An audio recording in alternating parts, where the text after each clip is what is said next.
Hi everyone, कैसे हैं आप सभी। आज हम लोग बात करेंगे बायोटेक्नोलॉजी की यूनिट 1 का मोस्ट इम्पोर्टेंट क्वेश्चन। मेरे हेल्थ इशू होने की वजह से मैं कुछ दिनों से वीडियो नहीं कर पा रहा था, बट अभी मैं ठीक हूँ और फिर से स्टार्ट कर रहा हूँ। तो सेम प्रोसेस में मैं करने वाला हूँ कि हर एक यूनिट का जो इम्पोर्टेंट टॉपिक है उसमें से जो इम्पोर्टेंट क्वेश्चन हमारे एग्जाम बेसिस में पूछा जाता है, चाहे 2 मार्क्स के लिए हो, 7 मार्क्स के लिए हो, 10 मार्क्स के लिए हो, वो सारे क्वेश्चंस को एक करके उसके मार्क्स के बेसिस में मैं आप लोगों को सॉल्व करने का ट्राई करूंगा। तो बात करेंगे यूनिट 1 का, जो define pharmaceutical biotechnology and right the scope and application of pharmaceutical biotechnology. ये मेनली मार्क्स 2 और 7 में पूछा जाता है। तो उससे पहले जान लेते हैं कि बायोटेक्नोलॉजी एक्चुअली है क्या। तो कभी कभी एग्जाम में पूछ लेता है डिफाइन बायोटेक्नोलॉजी। तो biotechnology is nothing but it is A branch of science. ये क्या है? एक ब्रांच ऑफ साइंस है, ठीक है। In which we apply various technique and skills on living organism. हम लोग इस टेक्निक में क्या करते हैं, जो लिविंग ऑर्गेनिज्म है, जैसे एनिमल्स हो गया, प्लांट्स हो गया, माइक्रो ऑर्गेनिज्म हो गया, इसमें वेरियस टेक्निक या वेरियस स्किल अप्लाई करते, क्या करने के लिए? एक न्यू प्रोडक्ट को डिजायरेबल न्यू प्रोडक्ट बनाने के लिए, ठीक है। तो it can be defined as the branch of science in which we apply various technique and skill on living organism. जैसे हो गया एनिमल्स, प्लांट्स और माइक्रो ऑर्गेनिज्म। For what? तो to make a new desirable product. जैसे क्या हो गया? Hybrid crops हो गया, टेस्ट ट्यूब बेबी हो गया, ठीक है, इंसुलिन हार्मोन जो बैक्टीरिया से बनाया जाता है, और डिजीज रेजिस्टेंस प्लांट्स। ये सारा कुछ हम लोग क्या करते हैं? बायोटेक्नोलॉजी में यूज करते हैं, ठीक। लेते हैं फार्मास्यूटिकल बायोटेक्नोलॉजी क्या है।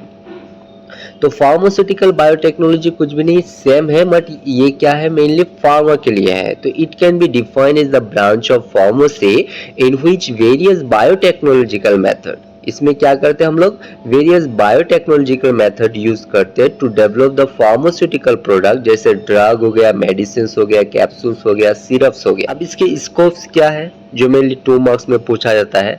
तो फर्स्ट है मेडिसिनल बायोटेक्नोलॉजी। तो इसको रेड बायोटेक्नोलॉजी भी बोला जाता है। तो it also known as red biotechnology. It focus on the development of medicine, vaccine, diagnostic device, ठीक है। तो मेडिकल बायोटेक्नोलॉजी का बायोटेक्नोलॉजी में या बायोटेक्नोलॉजी में मेडिकल बायोटेक्नोलॉजी का स्कोप्स क्या है? तो ये mainly medicine, vaccine and diagnostic device का डेवलपमेंट में फोकस करता है, ठीक है। नेक्स्ट हम लोग बात करेंगे जो सेकंड पॉइंट है एग्रीकल्चर बायोटेक्नोलॉजी। इसको ग्रीन बायोटेक्नोलॉजी भी बोला जाता है। It mainly involve in the improvement of crop yield, quality and resistance to disease and pest, ठीक है। नेक्स्ट है इन्वायरमेंटल बायोटेक्नोलॉजी। तो इन्वायरमेंटल बायोटेक्नोलॉजी को ग्रे बायोटेक्नोलॉजी भी बोला जाता है। It also known as grey biotechnology and it mainly focus on the waste management and cleaning up the pollutant from the environmental, ठीक है। नेक्स्ट है इंडस्ट्रियल बायोटेक्नोलॉजी। इंडस्ट्रियल बायोटेक्नोलॉजी को क्या बोलते हैं? व्हाइट बायोटेक्नोलॉजी भी बोला जाता है। It mainly focus on the management of industrial product, enzymes and biofuels, ठीक है।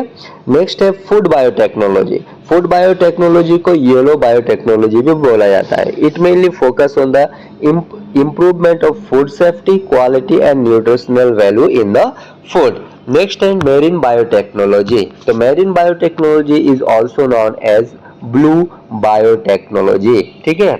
It focus on the utilization of marine organism and resource and pharmaceutical biofuels and environmental. अब बात हुआ कि ये 2 मार्क्स के लिए अगर आए तो कितना लिखना है, ठीक है। 2 मार्क्स के लिए हाईएस्टली हम लोग को 3 पॉइंट लिखना है। अगर 7 मार्क्स के लिए आ रहा है तो उसमें हम लोग को फार्मास्यूटिकल बायोटेक्नोलॉजी का डिफिनेशन, स्कोप और उसका एप्लीकेशन, ये तीनों आएगा, ठीक है।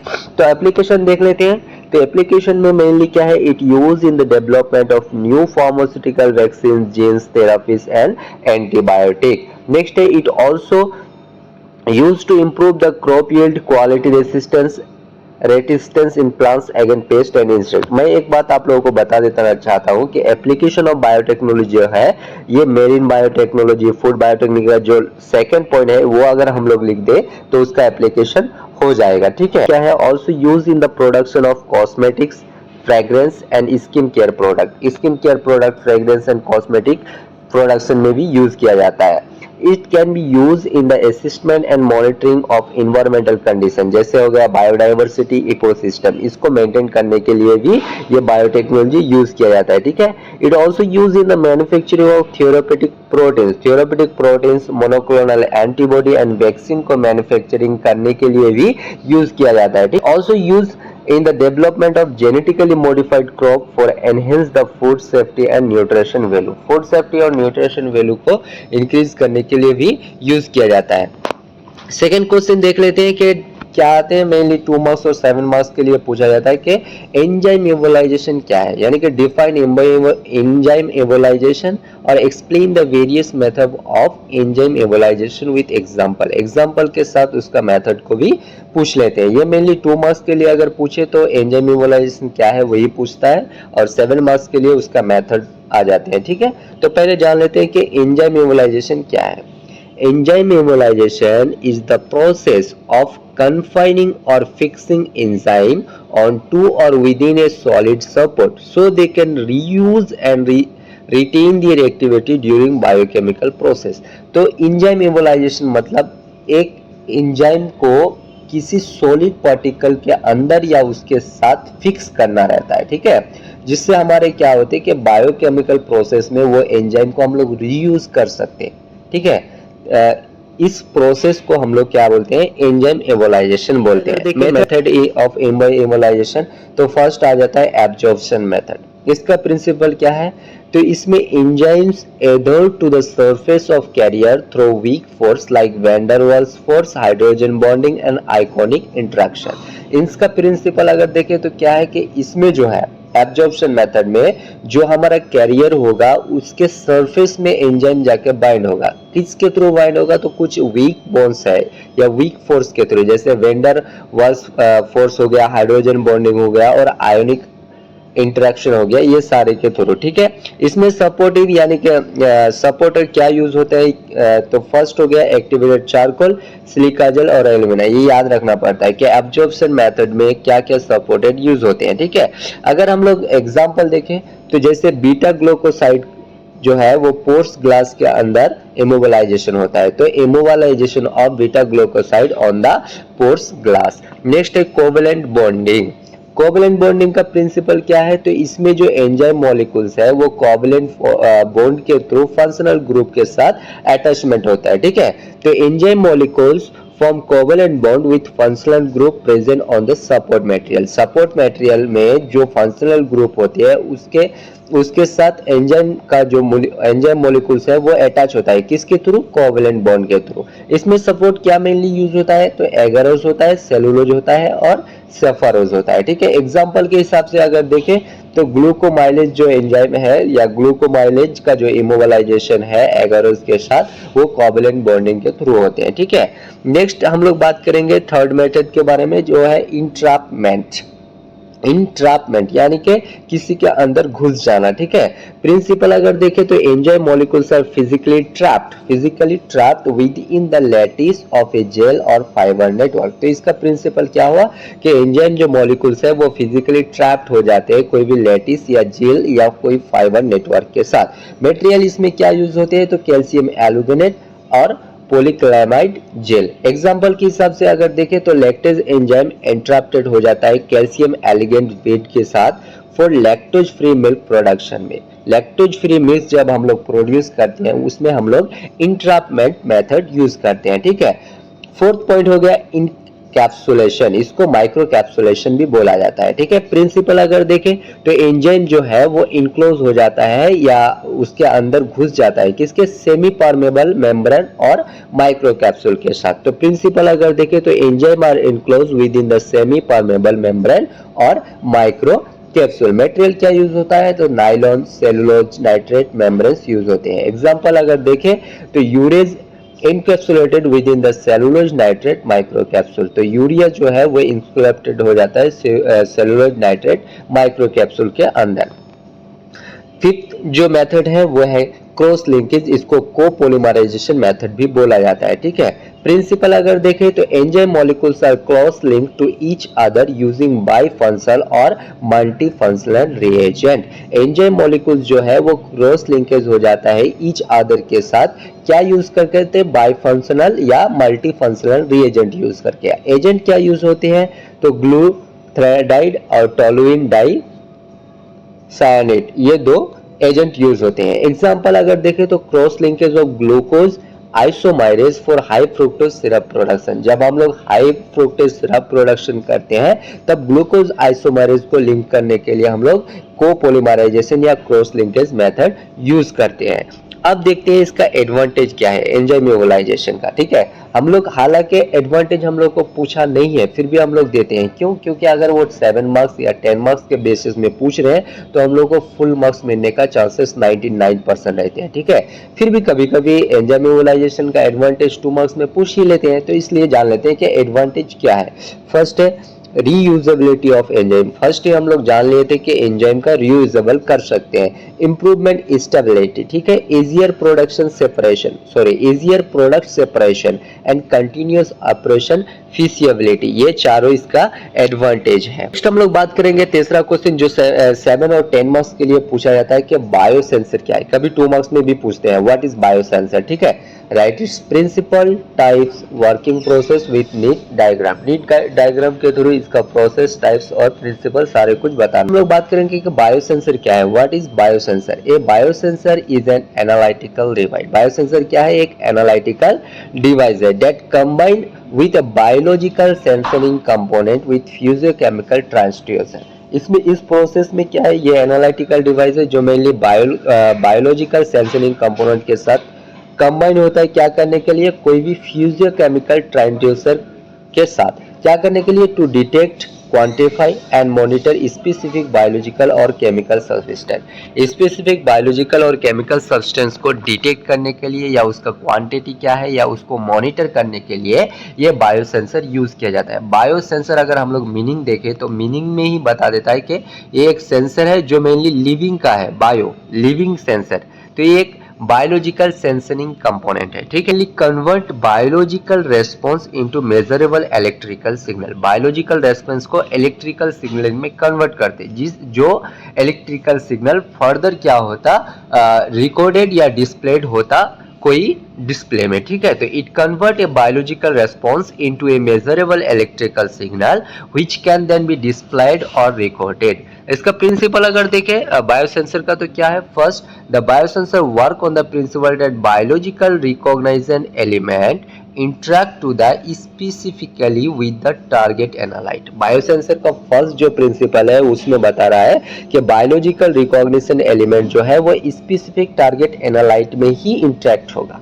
ठीक है, नेक्स्ट है this interaction produce biological changes. और जब ये इंटरेक्शन हुआ ये क्या करेगा? बायोलॉजिकल चेंजेस दिखाएगा, जिससे जैसे कि प्रोडक्ट का फॉर्मेशन हो गया, हीट रिलीज हुआ कि नहीं, पीएच चेंज हुआ कि नहीं, इलेक्ट्रॉन ट्रांसफर हुआ कि नहीं, ये सारे बायोलॉजिकल चेंजेस दिखाएंगे। ठीक है, फिर ये बायोलॉजिकल चेंजेस जब होगा तब क्या होगा कि इलेक्ट्रिकल सिग्नल प्रोड्यूस होगा। ठीक है, then the resulting biological event convert in the electrical signal by the transducer। Transducer के मदद से इलेक्ट्रिकल सिग्नल का कन्वर्जन हो गया। अब ये इलेक्ट्रिकल सिग्नल फर्दर क्या करेंगे? हमारे रिकॉर्डेड या डिस्प्लेस होंगे। ठीक है, and the intensity of this signal, यानी कि इस इलेक्ट्रिक सिग्नल का इंटेंसिटी क्या होगा? हम लोगों का शो करेगा। और ये इंटेंसिटी किसके साथ प्रोपोर्शनल होगा? तो directly proportional to the concentration of analyte. Analyte का कंसंट्रेशन जितना होगा उतना ही इस सिग्नल का इंटेंसिटी होगा। ये सारा था प्रिंसिपल। ठीक है, बायोसेंसर का एग्जांपल अगर हम लोग देखें तो ग्लूकोज बायोसेंसर जो है वो ग्लूकोज के साथ रिएक्ट होता, glucose biosensor glucose react with glucose oxidase enzyme. Glucose oxidase enzyme के साथ ग्लूकोज का इंटरेक्ट हुआ, जिससे क्या होंगे? हमारे फिजियोलॉजिकल चेंज होकर हाइड्रोजन पेरोक्साइड प्रोड्यूस होगा। इस हाइड्रोजन पेरोक्साइड मेजर करेगा इलेक्ट्रोकेमिकली, व्हिच इज देन मेजर्ड इलेक्ट्रोकेमिकली। अब बायोसेंसर्स का टाइप अगर देखें तो ये मेनली दो पार्ट में डिवाइडेड होते हैं, एक बायोलॉजिकल रिकॉग्नाइज एलिमेंट और एक है टाइप ऑफ ट्रांसड्यूसर। ठीक है, तो फर्स्ट हम लोग बात करेंगे based on the biological recognise element. First है एंजाइमेटिक बायोसेंसर। एंजाइमेटिक बायोसेंसर में मेनली एंजाइम यूज करते हैं, तो use enzyme like glucose oxide and urease etcetera. Example देखें, glucose biosensor for diabetes monitoring. Diabetes monitoring के लिए ग्लूकोज बायोसेंसर यूज किया जाता है। नेक्स्ट है immunosensor. It's use antibodies to detect the specific agent. Immunosensor में एक स्पेसिफिक एंटीजन को डिटेक्ट करने के लिए एंटीबॉडीज यूज होते हैं, जैसे कि प्रेगनेंसी टेस्ट में प्रेगनेंसी किट को यूज कर लो, ठीक है। थर्ड नंबर है डीएनए बायोसेंसर, जिसको जेनो सेंसर भी बोला जाता है। इसमें क्या होते हैं, detect specific DNA sequence by hybridization. Hybridization के थ्रू स्पेसिफिक डीएनए सीक्वेंस को डिटेक्ट करना पड़ता है, ठीक है। फोर्थ हो गया microbial biosensor. Use microorganism to detect the substance. कोई भी सब्सटेंस को डिटेक्ट करने के लिए माइक्रो ऑर्गेनिज्म को यूज करना है। ये माइक्रोबायोलॉजिकल या माइक्रोबियल बायोसेंसर है, ठीक है। हम दूसरे तरीके हैं कि based on the type of transducer. Transducer के बेसिस में कितने टाइप्स के होते हैं, तो फर्स्ट हो गया इलेक्ट्रोकेमिकल बायोसेंसर। ये मेनली क्या करते हैं, detect electrical signal due to biochemical reaction. Biochemical reaction की वजह से जो इलेक्ट्रिकल सिग्नल प्रोड्यूस होता है उसको डिटेक्ट करना, जैसे क्या हो गया, करंट हो गया, वोल्टेज हो गया, कनेक्टिविटी हो गया, ठीक है। सेकेंड है ऑप्टिकल बायोसेंसर। ऑप्टिकल, इसमें क्या होता है, हमारे लाइट प्रॉपर्टी को यूज करना रहता है। Use changes in light property like absorption, fluorescence, reflection to detect the analyte. Analyte को डिटेक्ट करने के लिए कोई भी लाइट का प्रॉपर्टीज को चेंज करके इस मेथड में यूज किया जाता है। कौन सा, ऑप्टिकल बायोसेंसर में।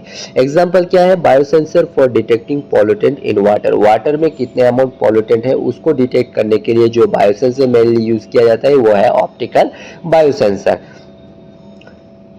थर्ड नंबर है फ्यूजो इलेक्ट्रिकल बायोसेंसर। ये मेनली क्या करते हैं, क्वार्टिज क्रिस्टल मास को डिटेक्ट करते हैं। Measure the change in mass using measure the charge changes in mass using quartz crystal. Quartz crystal को यूज करके मास में क्या चेंजेस आता है उसको डिटरमाइन करने के लिए फ्यूजो इलेक्ट्रिकल बायोसेंसर यूज करते हैं। एग्जांपल क्या है, biosensor for detecting virus. Virus को डिटेक्ट करने के लिए बायोसेंसर को यूज करते हैं, ठीक है।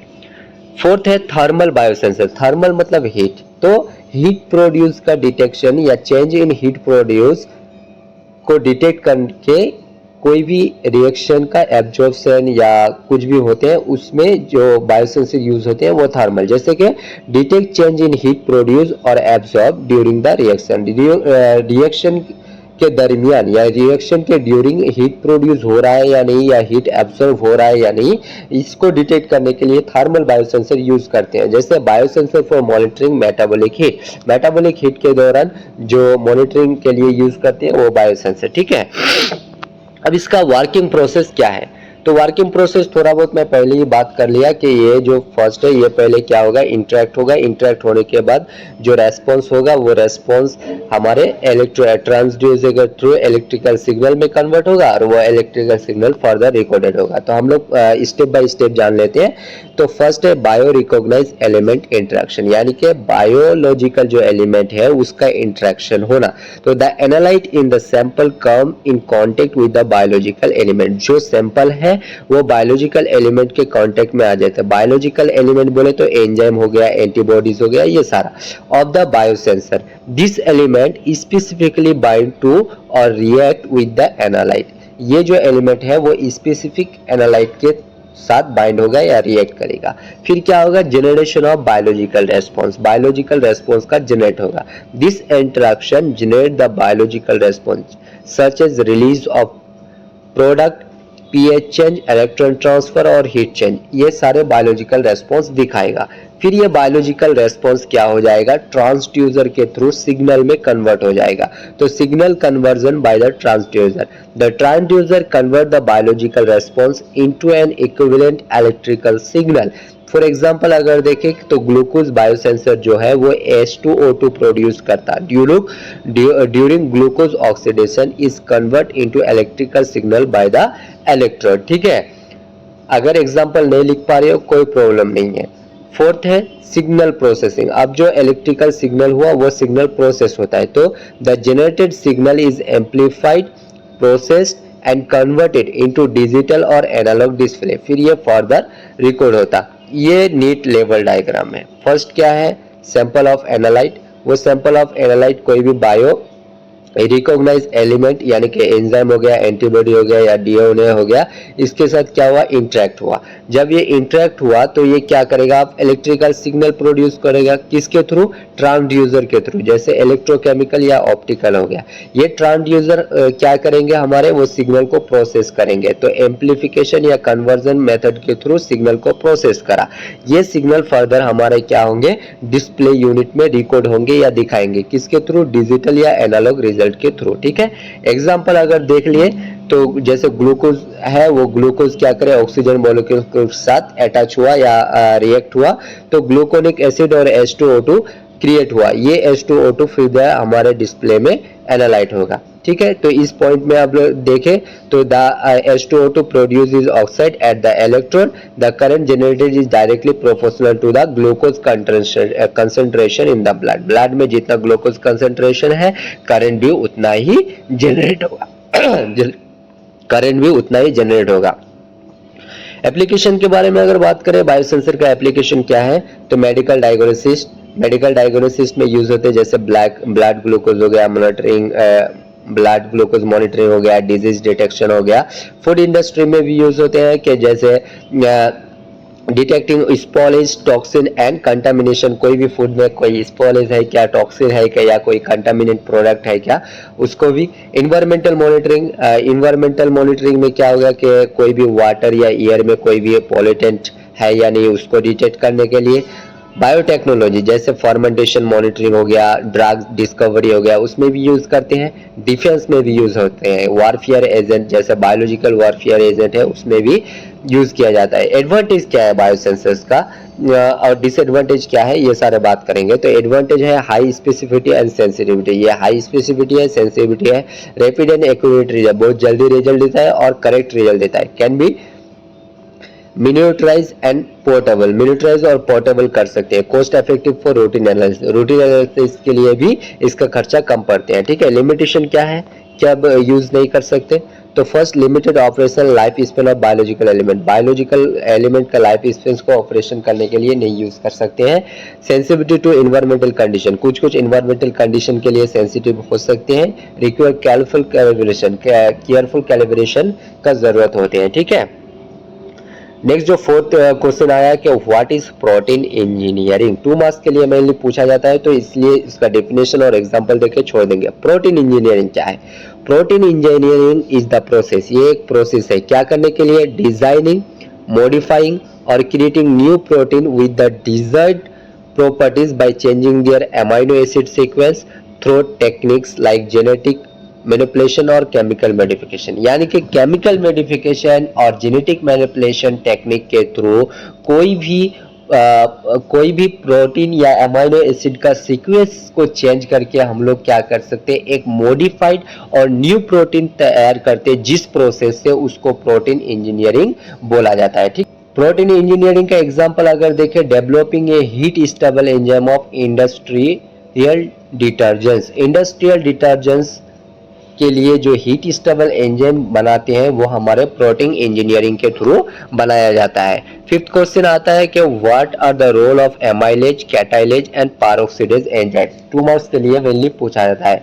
तो एमाइलेज का देख लेते हैं आंसर के रोल ऑफ एंजाइम में फर्स्ट आता है एमाइलेज एंजाइम का क्या रोल्स है, तो break down the starch into simple sugar, starch को क्या करते हैं छोटे छोटे शुगर्स में डिवाइड कर देते हैं, जैसे मॉल्टेज हो गया, ग्लूकोज हो गया ड्यूरिंग डाइजेशन। ठीक है, एग्जांपल देख लेना, जैसे salivary amylase act in the mouth में हमारे जो सेलेवरी एमाइलेट जैसे एक्ट करते हैं वो एमाइलेज के थ्रू एक्ट करते हैं। नेक्स्ट है कैटाइलेज में क्या होता है, catalase the decomposition of hydrogen peroxide, hydrogen का पेरोक्साइड को डिकम्पोजिशन कर देते हैं किसमें, वाटर और ऑक्सीजन में, protecting cell from oxidative damage, और ऑक्सीडेटिव डैमेज होने से सेल को क्या करते हैं, बचाते हैं। एग्जांपल क्या है, found in liver and blood cell, catalase कहाँ हमारे मिलते हैं, लिवर और ब्लड सेल में मिलते हैं।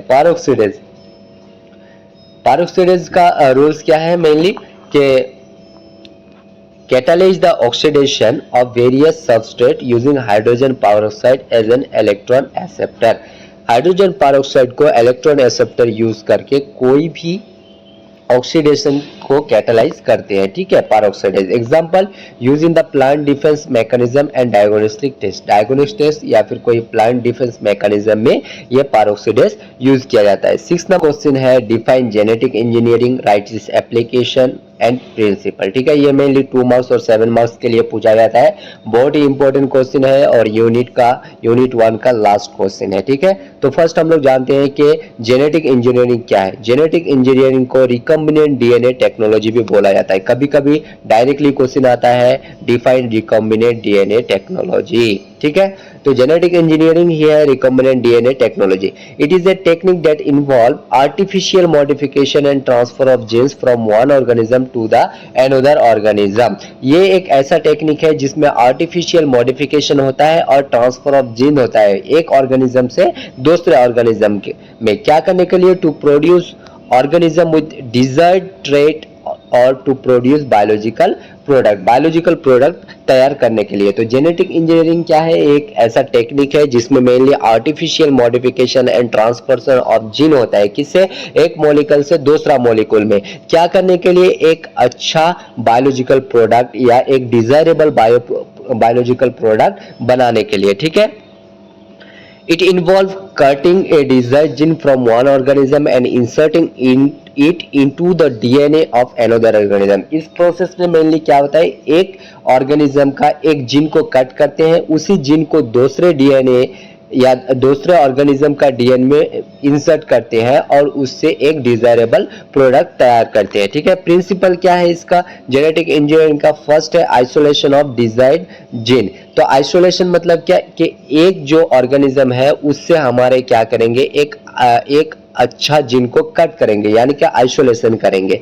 फिर insertion of gene into suitable vector. फिर जो जीन हम लोग कट करें, आइसोलेशन करें, उस जीन को दूसरा एक वेक्टर में या दूसरा ऑर्गेनिज्म में ट्रांसफर करेंगे। जिस ऑर्गेनिज्म में ट्रांसफर करेंगे उसको वेक्टर बोलते हैं। जैसे प्लाज्मिड हो गया या वायरस हो गया, तो एक जीन को हम लोग एक डिजायरेबल जीन को आइसोलेटेड करें, उस आइसोलेटेड जीन को अब दूसरे वेक्टर जीन में हम लोग क्या करते हैं? इंसर्ट करते हैं। फिर क्या करेंगे? Introduction of this vector into the host organism. फिर ये जो वेक्टर है ये एक होस्ट ऑर्गेनिज्म में इंसर्ट करेंगे, जैसे बैक्टीरिया हो गया, ईस्ट हो गया या कोई प्लांट सेल हो गया, ठीक है।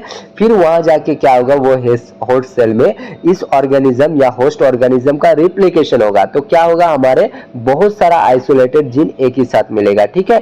फिर फिफ्थ में आ जाएगा selection and screening of the successfully modified organism. अब उसमें से हम लोग को देखना है कि जितने भी रिप्लिकेशन हुआ उसमें से सक्सेसफुली कौन सा मॉडिफाइड हुआ है उसको सिलेक्शन करना है, उसको स्क्रीनिंग करना है, ठीक है। This technique relies on the use of tools like restriction enzyme, ligase enzyme and cloning vector. तो इस मेथड में 3 टाइप के एंजाइम्स यूज होते हैं, क्लोनिंग वेक्टर यूज होते हैं। रेस्ट्रिक्शन एंजाइम मेनली डीएनए को कट करने के लिए होते हैं। लाइगेज एंजाइम डीएनए फ्रेगमेंट को ज्वाइन करने के लिए यूज होते हैं और क्लोनिंग वेक्टर ट्रांसफर करने के लिए यूज होते हैं, ठीक है। अब एप्लीकेशन क्या है जेनेटिक इंजीनियरिंग का? तो फर्स्ट है मेडिकल फील्ड। मेडिकल फील्ड में रिकॉम्बिनेंट ह्यूमन इंसुलिन को प्रोड्यूस करने के लिए यूज होते हैं, वैक्सीन प्रोडक्शन के लिए यूज होते हैं और जीन थेरेपी में यूज होते हैं, ठीक है। ये 3 मेथड है मेडिकल फील्ड में जहाँ जेनेटिक इंजीनियरिंग को यूज किया जाता है। नेक्स्ट है एग्रीकल्चर। एग्रीकल्चर में भी यूज किया जाता है, जैसे जेनेटिकली मॉडिफाइड क्रॉप जिसको जीएम क्रॉप भी बोला जाता है, उसको तैयार करने के लिए या उसको डेवलपमेंट करने के लिए यूज होते हैं। जैसे एग्जांपल हो गया BT cotton. Industrial application, industrial में भी इसको यूज किया जाता है, जैसे एंजाइम, विटामिन या हार्मोन्स को प्रोड्यूस करने के लिए और बायोडिग्रेडेबल प्लास्टिक या बायोफ्यूल प्रोडक्शन के लिए भी यूज होते हैं। इन्वायरमेंटल एप्लीकेशन, इन्वायरमेंटल में क्या यूज होते हैं? तो बायो रिमेडिशन, जैसे genetically engineer bacteria to clean up well spill and toxic waste या कोई वेल स्पिल को क्लीन करने के लिए bioremediation as a bioremediation use किया जाता है जेनेटिकली इंजीनियरिंग को। उसके अलावा भी detection of environmental pollutant using biosensor, biosensor को यूज करके इन्वायरमेंटल को यूज करते हैं, ठीक है। नेक्स्ट है advantage.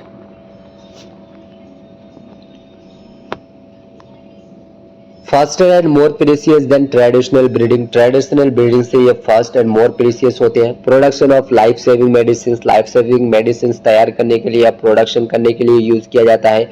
Improve food quality and crop resistant, कोई फूड का क्वालिटी को इम्प्रूवमेंट करने के लिए या कोई भी क्रॉप में कोई डिजीज नहीं है उसको क्वालिटी को इम्प्रूवमेंट करने के लिए यूज करते हैं। डिसएडवांटेज क्या है? Ethical concern over genetic modification, genetic modification का ओवर कंसिडरेशन नहीं कर सकते हैं। Risk of unintended consequence like ecological imbalance होने का चांसेस 99% रहते हैं। Expensive technology requiring skill professional, अगर कोई प्रोफेशनल सीखना चाहते हैं उसके लिए नहीं है क्योंकि ये टेक्निक बहुत ही एक्सपेंसिव है। तो ये थे हमारे यूनिट 1 और इसका नोट्स मैं डिस्क्रिप्शन में डाल दूंगा। आप लोगों से मैं इसका कोई भी चार्जेस या इस यूनिट का जो नोट्स है इसके लिए कोई भी चार्जेस नहीं मांग रहा हूँ। सिर्फ आप लोगों को एक रिक्वेस्ट है कि आप लोग मेरा चैनल को सब्सक्राइब करिए, व्यूज बढ़ाइए और मुझे सपोर्ट करिए। Thank you so much for your patience and अगर आप लोगों को और भी कोई नोट्स चाहिए तो आप कमेंट में बता सकते हैं, मैं फर्दर वीडियो उसी के बेसिस में बना के लाऊंगा।